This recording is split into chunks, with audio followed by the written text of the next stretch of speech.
Hey, welcome back, everybody. It's time again for another episode of Health Talks with Dr. Trinh. The one show, the only show that shows you the path to a healthier life, one conversation at a time. And today, well, you're going to have to wrap your head around some wild concepts here, as Dr. Trinh likes to go into this whole idea of telemedicine and alternative health, and in this case, artificial intelligence. How are we going to use artificial intelligence to live healthier, happier, stress-less lives?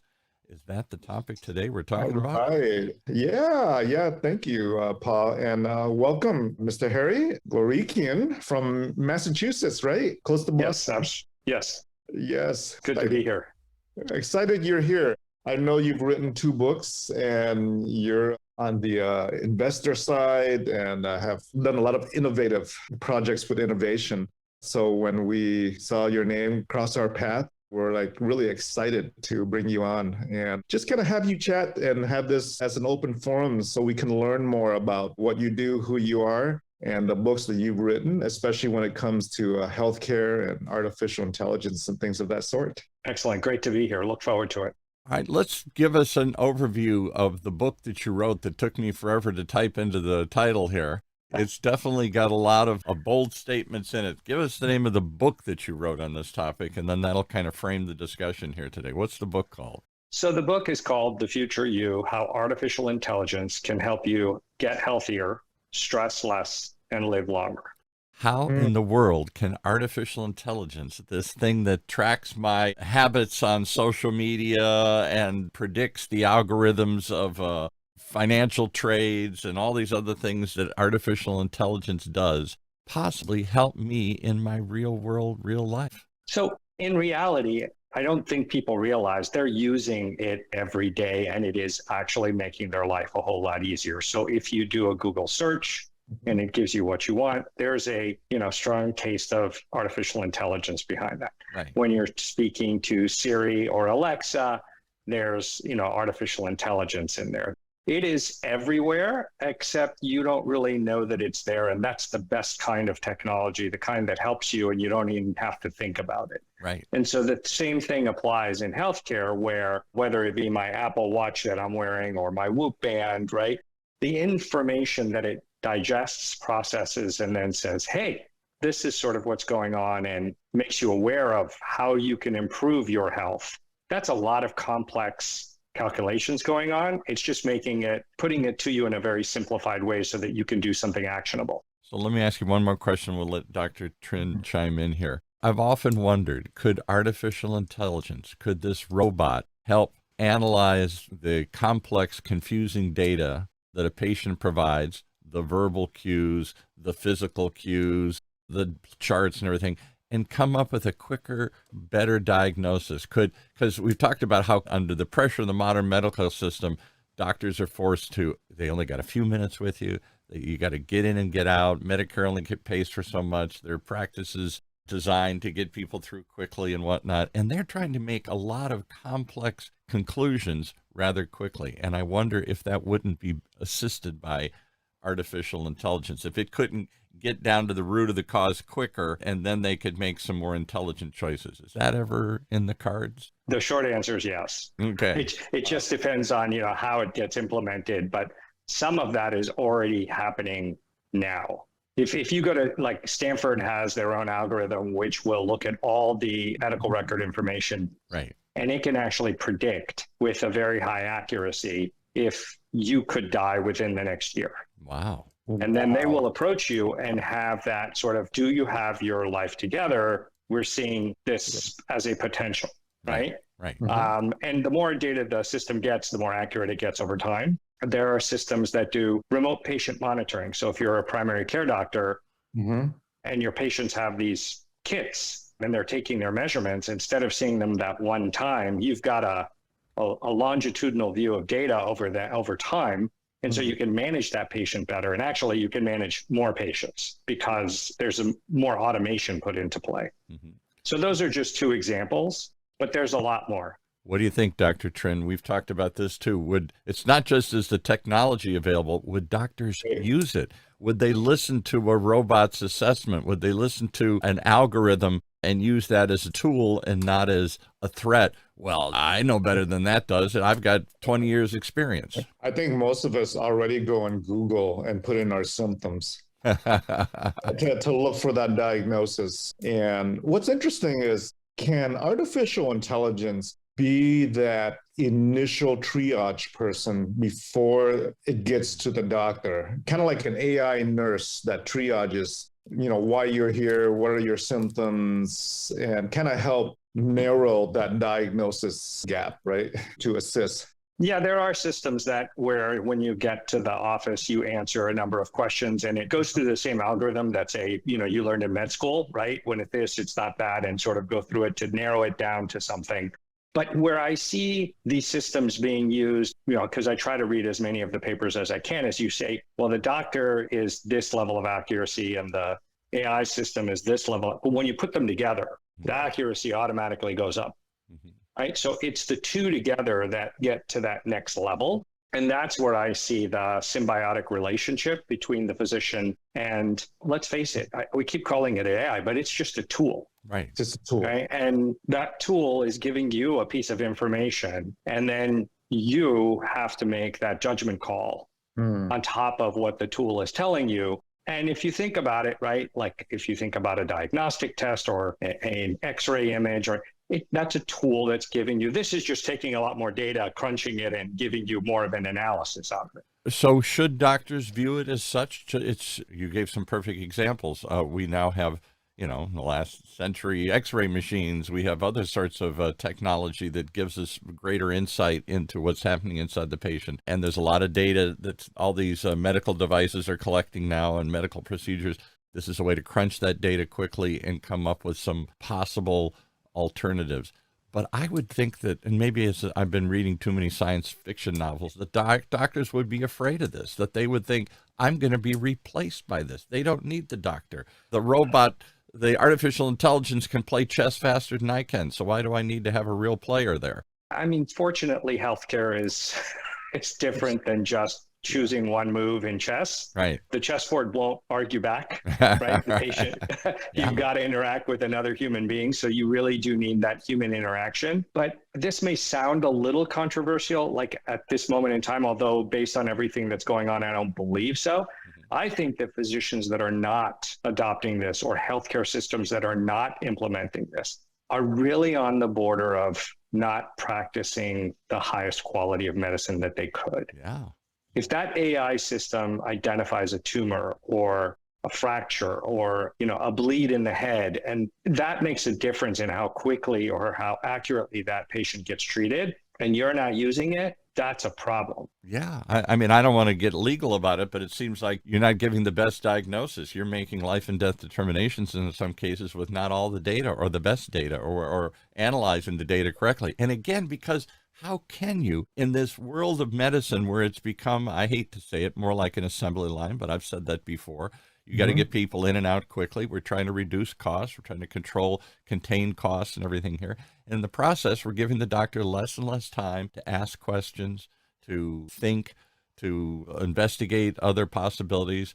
And AI would crunch a lot of those things for them, I would think. Well, think about it this way, right? If your washing machine or your car is getting close to breaking down, right, the light goes on.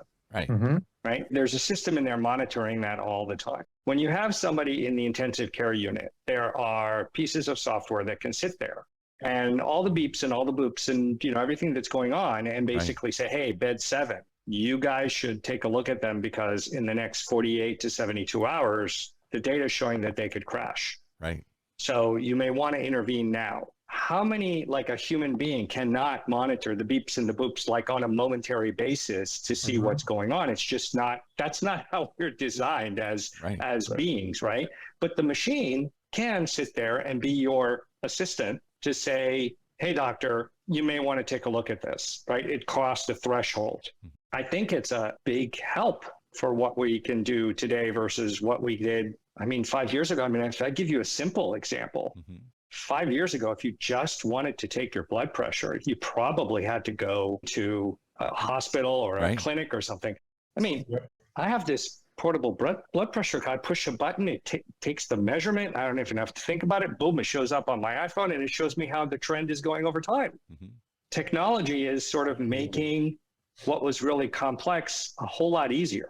How does that play into Dr. Trin's favorite topic here, which is telehealth, telemedicine? The idea that patients can be monitored for a lot of things at home, even after they've gone in. He had somebody on a while ago, even if you go in for surgery, why keep you there if we're just monitoring, I don't know, various sorts of things. We got to keep you in the hospital because only we can monitor this stuff. Why? Maybe this stuff could be set up to be monitored at home and get you home faster, which saves money and makes you happier and everything. How does this play into that whole telehealth field? I think that's a total door opener to telehealth. And I know that people do not like the pandemic. I don't like the pandemic, but boy, the pandemic changed telehealth. Yeah.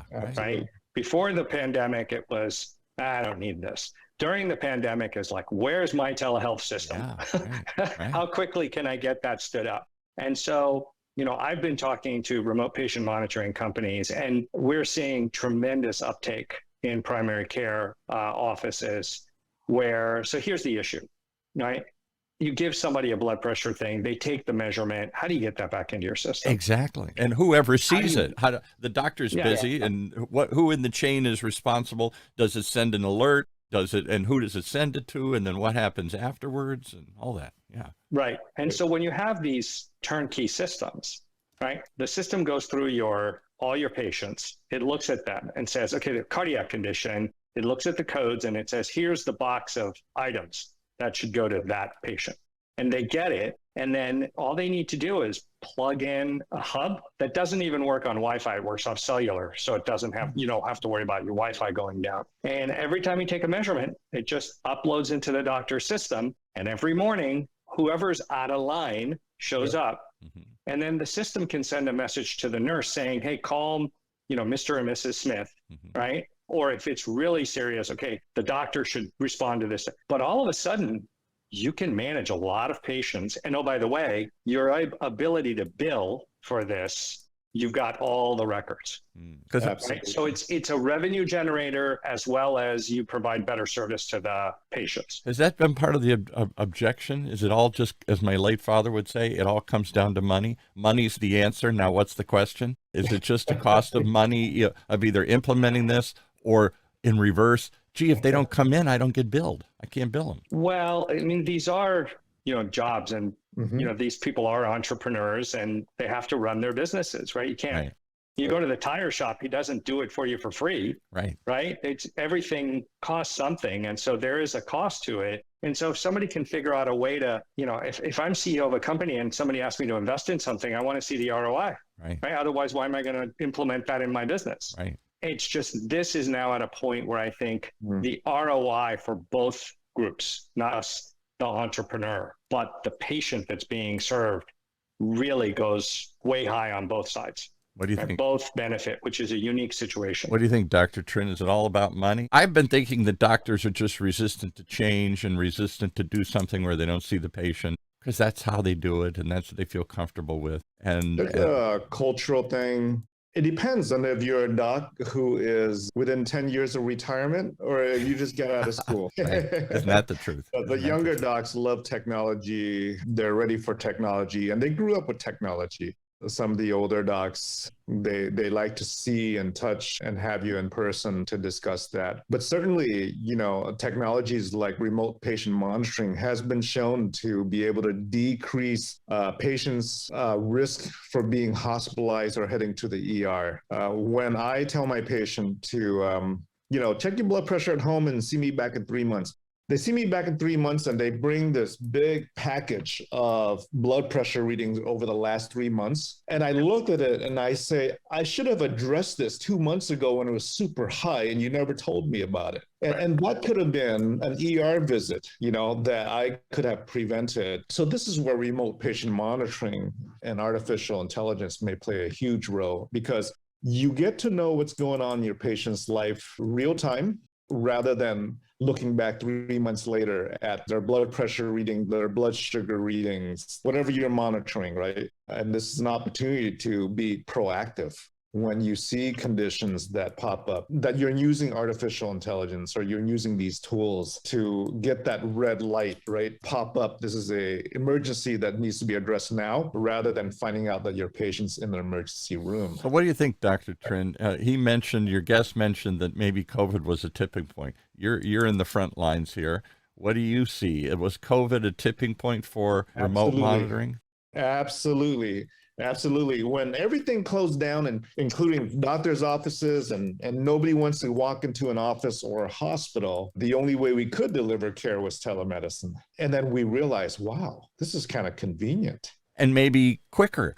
And maybe I get an answer, because I found myself in the pandemic, and even before then, something happens late at night, and all the round-the-clock emergency rooms and stuff have been scaled back, and there's no place to go, and the little emergency room down the block that I thought stayed open round the clock now only stays open till 9 o'clock, and it's 10 o'clock, and my grandchild just swallowed something, or he's making funny faces, or he's looking sick, and I say, where do I go? How do I get an answer? So I think it gives a lot of relief to the patients. You can get quicker access. I think the doctors, as you say, can respond better and stay more in the loop. What is the final hurdle to adoption? Is it just us getting used to this technology and hard to use it? Is it paying for it?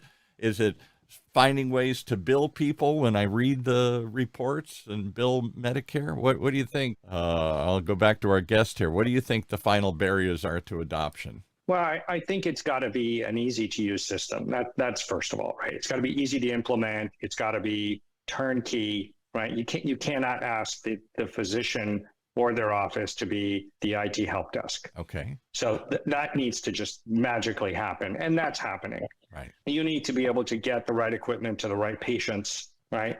And that's happening, right?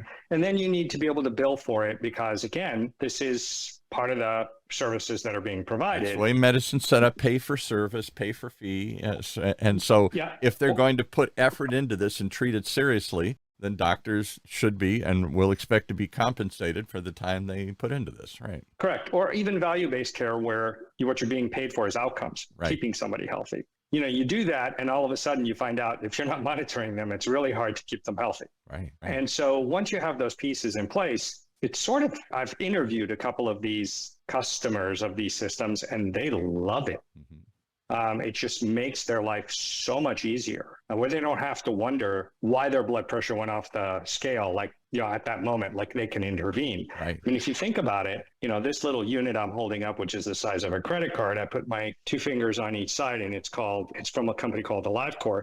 It'll do a 6-parameter ECG of my heart. Wow. Right? $80, right? The AI will look at the pattern and tell me if there's something wrong. Mm-hmm. I'm at home and I feel like something's happening, right? I can get on my telehealth system and use this. I mean, it's not as good as the ones at the hospital, but it's getting better and better all the time. Yeah. Between that, this blood pressure cuff, and maybe another device, and all of a sudden that physician and or nurse has information that they wouldn't have had 5 minutes ago. Real data, so they can make a decision. difference with the patient. Yeah. I'm waiting for that blood sugar monitor without a needle. Wouldn't that be so? something? I don't have it on now, but I've had the continuous glucose monitor on my arm. I'm not diabetic. I'm perfectly healthy, thank God. But I use it to figure out what foods spike me, because there's so many people that are pre-diabetic and don't know it. Mm-hmm. And so you can be wearing that and just take your phone and wave it over that and see what your blood sugar is. Is it a patch, or it'll require a microneedle to It is a microneedle, but you can't feel it. I mean, once it's in, first of all, I didn't feel it going in. And then the second thing is, after a day, I'd forget it was there, because I'd be taking a shower and be like, oh yeah, I forgot it's on my arm. But after every meal, you can just wave your phone over it and it'll give you your blood sugar levels. So this NFC technology. Yeah. Near field. Yeah. Well, it's using Bluetooth basically to pick up the data. I love it. And you can send that to your doctor. You can look at it on the app yourself. I mean, the new update to the Apple Watch will actually, when you go into AFib, will actually automatically record. Yes. The AFib event. Wow. So you can share that with your doctor. Wow. Right. So if I look at it this way, if you're young, technology can sort of help you keep in the right track, which will hopefully push off any bad dynamics. Right. If you're older, it can help you monitor, keep you healthier, and sort of maybe course correct bad habits. Yes. And then if you've got a chronic disease, it can actually help you monitor that chronic disease much more accurately. And we all know the better you monitor that chronic disease, like something like diabetes, those comorbidities or the other things that the diabetes causes go down. Just for our audience sake, the patch with the blood sugar monitor, is it something they can get like on Amazon, or is it something you're just testing out? Unfortunately, in the United States, technically you cannot get it without a prescription from a physician, although there are two companies now, one called January AI, and the other one called Levels. And you call them up, you go through a questionnaire, a physician will then prescribe this to you and it shows up. No way. Levels? Yep. Levels. And January AI is the other company. Do you have any connection with that? And we'd love to talk to them about that. I'd be future guests maybe for the show here, because I didn't know anything like that exists. I didn't know. And by the way, all of these things we're talking about and more, all of that is covered in the book. Okay. Wow. Oh, good. Okay, that's what I'm trying to get at. Just trying to bring it down to anybody should be able to read the book and really understand where things are today and where things are going. I see. Levels Health. Unlock your metabolic health. I found it. Okay. There you go. Yeah. Very. So while Dr. Trin's looking these things up, tell us what you're doing in this field. You're not just writing books about it. You're actually an active entrepreneur or VC, or are you investing in things or helping develop things, or what are you working on? Yes. So I'm my day job, or how I pay the bills would be I'm in venture. I'm a partner in a venture fund. We actively invest in that intersection of biology and data. So it can be something near the patient, like we're talking about, or it could be how to discover and develop drugs faster. So it's a pretty wide remit. Wow. So I spend my time looking at companies, talking to companies, coaching companies, investing companies, and then I write my books because that really forces me to stay on the bleeding edge. Right. Yeah. And I have a podcast where I interview people on the bleeding edge, trying to understand those little nuanced details of why and what and how and who, right? Give us the name of the podcast. Let's give it a plug here. It's the Harry Glorikian Show. It's pretty simple. It's my name. All right. It's my name. And let's spell your name for those of us that are challenged with names here. How do we spell that? So Harry, Harry, and last name is Glorikian. Okay. All right. And we can find that wherever podcasts are found, I'm assuming here. Yeah. If you just type the Harry Glorikian Show, it should come up. It's syndicated everywhere. So I don't know whether you know, but this studio, this station that it runs over, this unique internet radio station, is streaming live from our studios here at the University of California, Irvine's Beale Applied Innovation Center. Fancy word for what every campus is trying to come up with, a place, a space to take technology being developed on campus and turn it into something. Maybe it's licensing it to others.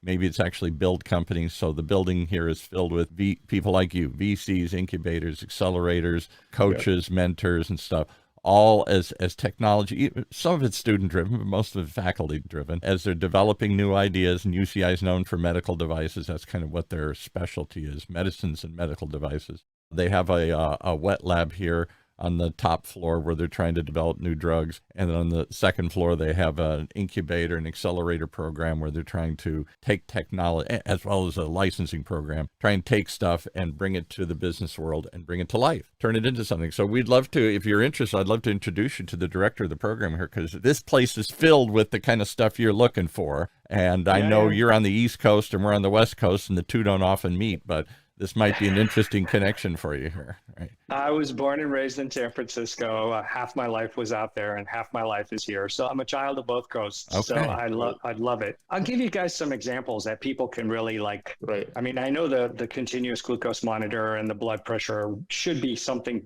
that people can implement today. But what if you had a child with ADHD?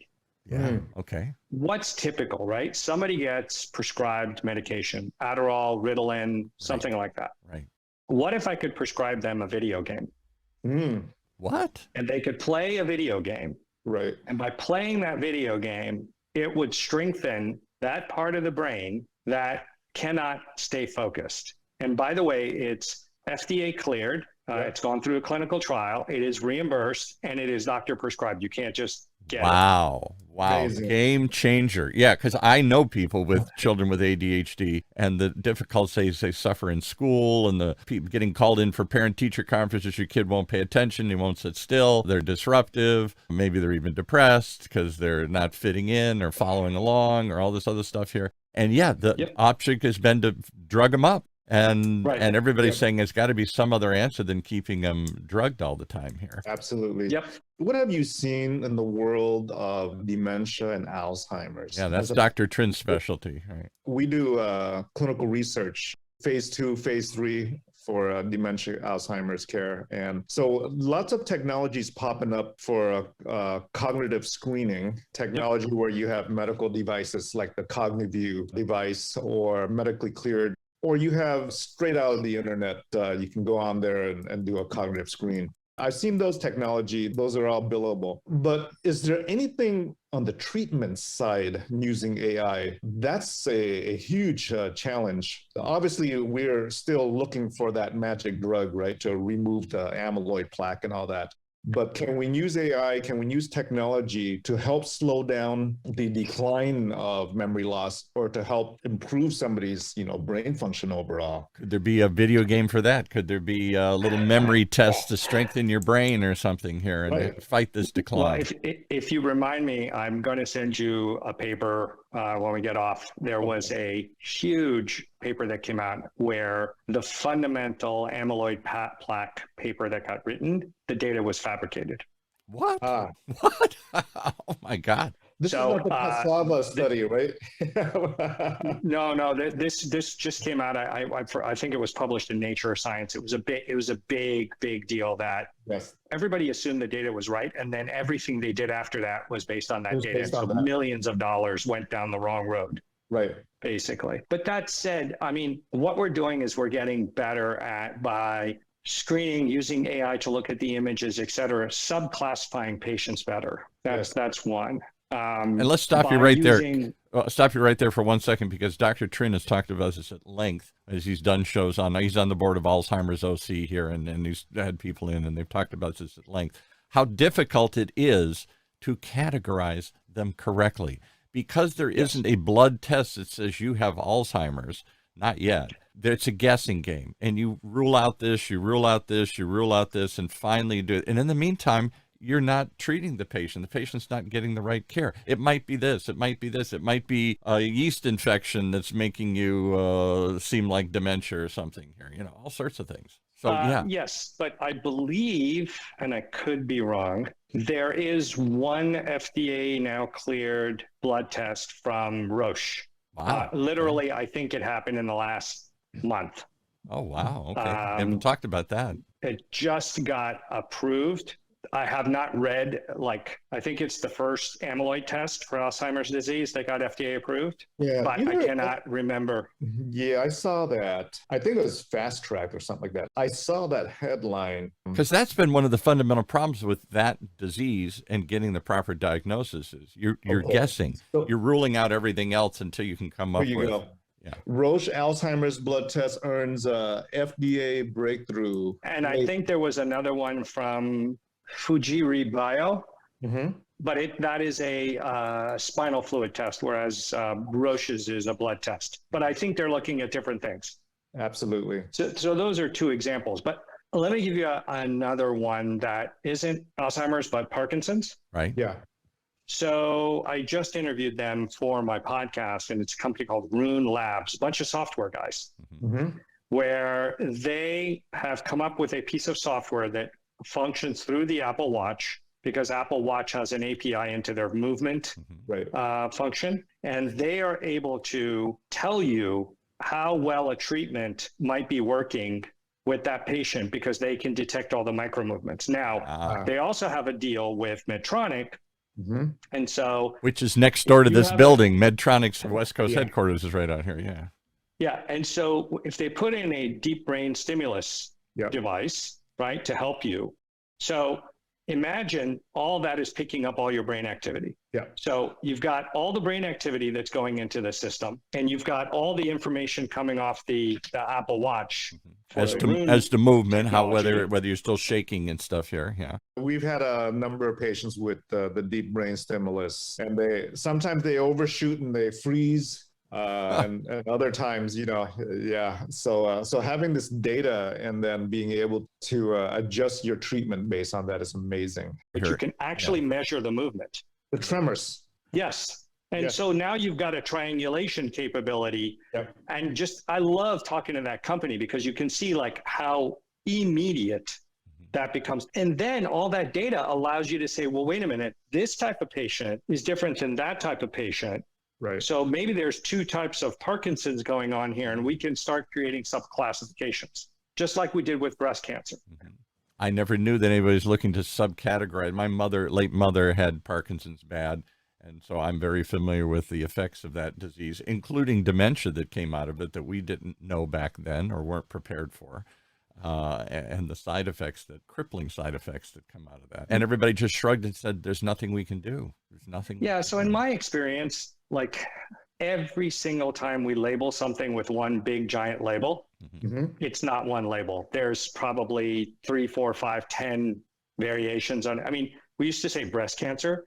Nobody says it's just breast cancer anymore. That's applied to it. And that drives a therapy, right? And all the diseases are like that. There's not just one version and one treatment. Yeah, there's not just one version, right? Right. It's the multiverse, right? Yep. Same thing with Alzheimer's and dementia. What about precision medicine and cancer? I've seen You talking just about dosages and directing it to the tumor, or are you talking about measuring it, monitoring it? I've seen the blood tests availability of detecting pre-cancer based on genetics and things of that sort, looking for a variety of cancers through a blood test, just early detection. I cover all these in the book also. Yes. But essentially, when you think about it, because I mean, I was involved with, I was at the company that did the Human Genome Project way back when, and wow. You learn a lot when you're doing that. But basically, if anybody who's listening, just to put it into thing, every tumor is different. Yep. And every tumor has what I call a certain personality. And so if you genetically sequence that tumor, you get to understand the personality of that tumor, and therefore you understand how you would attack it or manage it. Now, today, there are actual drugs that if you have a certain gene sequence, that drug will work it's a targeted missile against that gene sequence. Right. So it will work more effectively than, let me start with this, and then let me give you that, and if that doesn't work, because that's a guess. Right. So this is more precision or targeted medication. And now we're going to, well, what if we give you a combination, right? It's like whack-a-mole. If I hit enough of them, I'll take out the target. We've now figured out through neonatal blood testing that we can also see in the blood tumor DNA that is sloughed off from cells that die. Wow. Right? Now, we found that out by accident because when they were doing the original neonatal testing, somebody said, this doesn't look right. And we said, do we call her and tell her, right? And they were like, yeah, we should. And of course, they let her know. They found that there was a tumor there. She had the baby. They immediately were, and she said, this saved my life. So then it went on to, and then of course, nobody believed us that you could see something early. And by the way, the system didn't pay for it. We're back to that old problem. Yes. Yeah, right. What happens is where can we really focus our efforts? And it's therapy monitoring was the place where we spent our time. You had a tumor. We took out the tumor. Is the therapy we're giving you working or not? And so we can test your blood to see how well that therapy is working. Now everybody's really trying to move on to the early detection side. Right. Excellent. But those are big, huge studies that need to be done over a number of years to really be sure, how well we can detect it.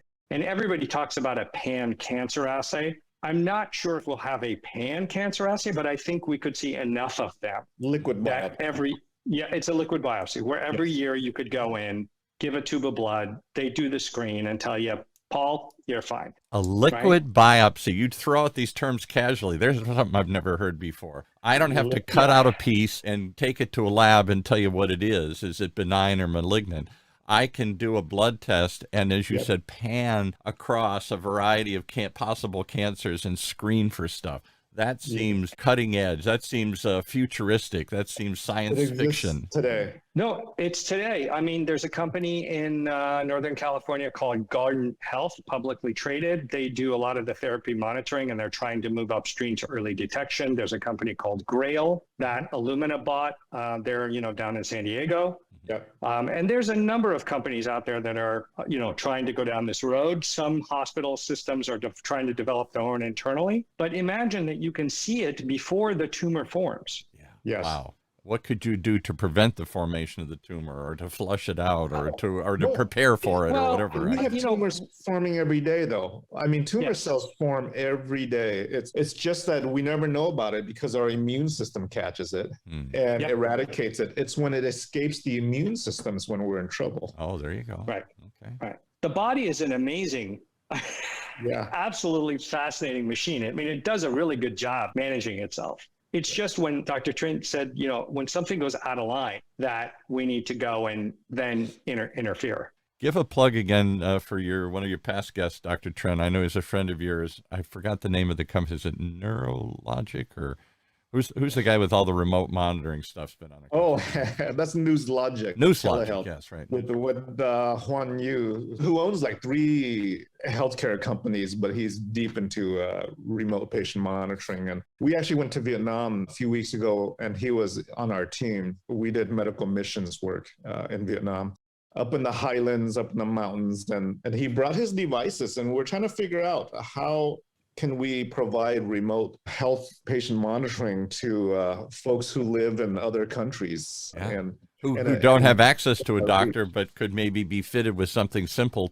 but they have a cell phone, right? Yeah. That have access. There are things like that are happening where somebody goes in, they get a diagnostic test, and the result is sent via cell phone. There's remote systems that you can use that will uplink through a cell phone. I've seen very small diagnostic devices where they've taken all the brains out of the machine. Mm-hmm. It's just the testing system, and then it shoots all the data over to a cell phone, and the cell phone is the brains that then. But I can see how these technologies we're talking about will make, you could see universal healthcare for places that never had it. Yeah, that's what they're talking about. The fact that, Dr. Trinh, in addition to all the things he does, has this thing called Tongue Out. They do medical missions. He brings UCI medical students and doctors and ordinary people and takes them up where he's from, where he's familiar, up into the highlands of Vietnam. They go visit people in remote areas that haven't seen a doctor in forever, and go to other countries as well. But that whole notion of taking medicine to the people, of turning that cell phone into a diagnostic and communications tool, because wherever they are, they have cell phone technology. And the most rural villages in India or Africa may not have clean water, but they have a clear signal. And dirt poor, don't know where their next meal is coming from, and they have an Android cell phone in their hands. That's how it is in the third world. Yeah. But think about it, right? Musk deployed Starlink and receivers for, Ukraine. Yeah. Changed the game of their community. If you had Starlink or something like that, where there could be a communication link from anywhere. Right. Now it's whether you're streaming YouTube or you're streaming, medical data, right. You can do it from anywhere. Right. And then could you come back? We talked about this in one of the other shows. This seems a way off, where then a doctor could respond and say, I know you're in the middle of a village in India or Africa or up in the highlands in Vietnam. We see you have a problem. There's somebody with some minimal training there. Can the doctor walk them through treatment, or maybe even someday fantastically surgeries or other sorts of things? Could they somehow communicate back to the patient or to some minimally trained person to help intervene and offer some sort of treatments to these people? Or do you still have to fly doctors like Dr. Trinh into the middle of these remote villages? I think it depends on the condition, right? Obviously, there's a point you don't want to go beyond. Right. But if you know the GPS coordinates of that person, you know exactly where they are. We do that today. You just need permission to ping the person back, and I think you can do the second part. Right. The third part, so what if I gave you a little device and you could do a ultrasound on the patient, and the machine would tell you, okay, a little up, a little to the left, no, move down, blah, blah, blah. And then the quality of the image is equivalent to a trained ultrasound technician. Wow. So AI will let the average person do that. Do your own That's ultrasound at home. Yeah, like taking your blood Yes. pressure. Yeah. Does that device exist today? That device exists. I just cannot remember the name of it right now, but Wow. that device exists. Well, think about it, right? The ultrasound is doing what it's doing. It's just how do you position it to get the right image? And so the machine is looking at the image and going, no, move a little left, you know, a little down, a little to the right, and you get that result. Now, all of a sudden, the remote doctor has a clear image to make a better determination off of. Mm-hmm. And so then can they be more accurate in their description to someone managing that patient? Right. Okay. Absolutely. Absolutely. I think the big gap with telemedicine is that physical exam. And I've seen a few devices where patients can have this digital stethoscope and kind of put it on their chest, and it records it and sends it to the doctor. But I think once we figure out how to do a physical exam from a distance, that will complete the full circle of virtual medicine. Would be amazing. So I think 80% of the devices are there. I mean, there's now a urine analysis test where you can equivalently monitor yourself, your kidney. By the way, just got approved for kidney monitoring. Right. You just pee in a cup, put it on this little device, take a picture with your cell phone. The software will automatically diagnose it based on the color change on the little card. Wow. And off you go, right? It's a company out of Israel. Wow. There are digital stethoscopes that will hear things that there's no way that the human ear will easily hear, right? All of these devices are there. Are they integrated? No, but many of them are there. And I would say that in the next, I don't even want to say 5 years, because that feels like an eternity these days. It's like the next 2 or 3 years, you're going to, people say, well, do you believe everybody's going to have a wearable? I'm like, well, if you don't have a wearable, you're like putting your life at risk. Like, would you drive a car without a dashboard? Yeah, right. Good point. Interesting. Would you drive a car without a dashboard? Would you blindly guess your speed and all the other parameters that go into operating a vehicle here? You're operating your body without any insight as to what's happening, just how you feel. Yeah. And there's an article, I don't know, every week. There was one recently where the woman's Apple Watch, through monitoring of the heart, noticed that there was an aberration, and she actually had a tumor in her heart that was causing, just literally in the last 10 days, there was an article that came out on that. And I'm like, okay, if you're not wearing it, wouldn't have caught you're it. sort of taking your life into your own hands. So it seems like we're going to get to a point where we're going to have some sort of wearable device. It's going to be monitoring us. It's going to be sending that data to some healthcare system provider, whatever of our choice. And then they're going to respond quicker. They're going to get alerts. They're going to make better diagnoses. And hopefully will not only reduce costs, because we'll prevent emergency situations from happening, but we will increase results. How does that fit into you? Last question. You talked about a topic that I find fascinating. We've touched on this show, the transition potentially from fee-based services, fee for service. You come, I see you, I bill you, and you don't come till you think something else is wrong. So it sort of encourages you to delay, to wait. I'll wait and see what it is. Is it serious enough for me to go pay for it? And so I put off, to this notion of value-based medicine, which is all about results. I'm paying you for a result, and it's up to you to roll the dice and figure out how to treat me. I'm going to give you a set fee, and for that fee, you better manage my care. And don't come back and ask for $10 more or $10,000 more to do the operation. You've agreed to monitor me and keep me healthy for a certain fee. What do you think about that? Does this help get there? Does it give them more confidence to take that risk? Yeah. So if you go back in time, when we went to the first start of precision medicine in oncology, I remember having a conversation with the FDA saying, and they were like, that's it. We're going to start asking for biomarker data from pharma companies because the technologies now makes it possible, right? Those excuses of we can't do it no longer exist. Right. If you look at Medicare and Medicaid, they're moving towards value-based payments, and they're about 55% there, maybe a little higher at this point. I haven't looked recently, but technology and monitoring allows you to keep the person in that band, right? And it becomes easier because it's not like you need to sit there and hold their hand.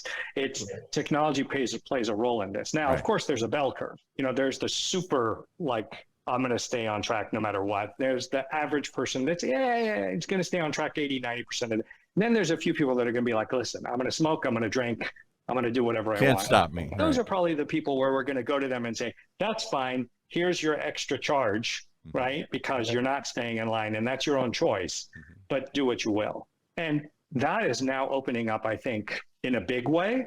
I think physicians need to think more like a private equity firm, where how they optimize the outcome rather than the typical entrepreneur that sort of you're making a nickel on every transaction, right? I think it's just a little different. Because that's what medicine, in my opinion, and we've kind of expressed this a little, I'm certainly no expert in this, just an average Joe when it comes to medicine here. But it seems like the system is set up to discourage me from using it. Because every time I go, I get nickel and dime. And I go into the hospital and I get this long bill for aspirin and for every time somebody touched me and everything else here and everything. So my incentive is to stay out of that system, to stay away from it until I have no choice. And then I come rushing in and it's too late. Why didn't you see me earlier? Why didn't you prevent this sooner? Why didn't you adopt a different procedure? Because you're charging me every time I come see you. Okay, but here's, I think, the big difference. You were dependent on the system 100% no matter what before. Right. These technologies now allow you to clue yourself into your own being. There you go. And be more informed and maybe make changes yourself before you have to go into the system. Absolutely. Right? So it's empowering individuals to take charge of their own healthcare. Now, I still would say, listen, if you have a serious problem, please go see your doctor. Sure. But I've learned so much about my sleep and my workouts and my eating just from these technologies sort of giving me a clue, right, into what's going on, that I would have never have been able to do that without these capabilities. Much less if it was measuring my formation of potential cancer cells and my genetic predisposition for things and my spikes in blood sugar and other sorts of things here that you've talked about here. Yeah, I think that's a really powerful point because we all want to be more empowered. We all want to take more control of our own lives and be less dependent on others. That's just an American ideal and a consumer ideal. And I think this allows you to do that, you're driving the boat. Yeah. Love to have you back sometime, Harry, have more discussions on this. This is wow. It's amazing. Thanks for coming on today. We appreciate it so much. Yeah. No, thank you so much for having me. You know, all of this stuff I talked about, I cover in the book, but I mean, there's so much going on that we could talk about. So many different aspects that I think people can incorporate into their lives and make a difference. And give us the name of the book one more time. It's a long title, but it's got a lot to tell here. So it's the name of the book is The Future You: How Artificial Intelligence Can Help You Get Healthier, Stress Less, and Live Longer. There you go. Thank you so much. God bless, and we'll continue this chat. Yeah. Thank you. Thank you.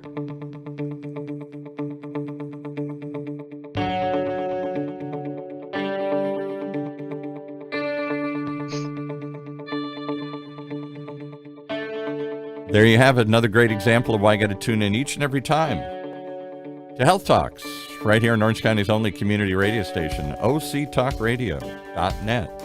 Streaming live from the University of California, Irvine's Beale Applied Innovation Center.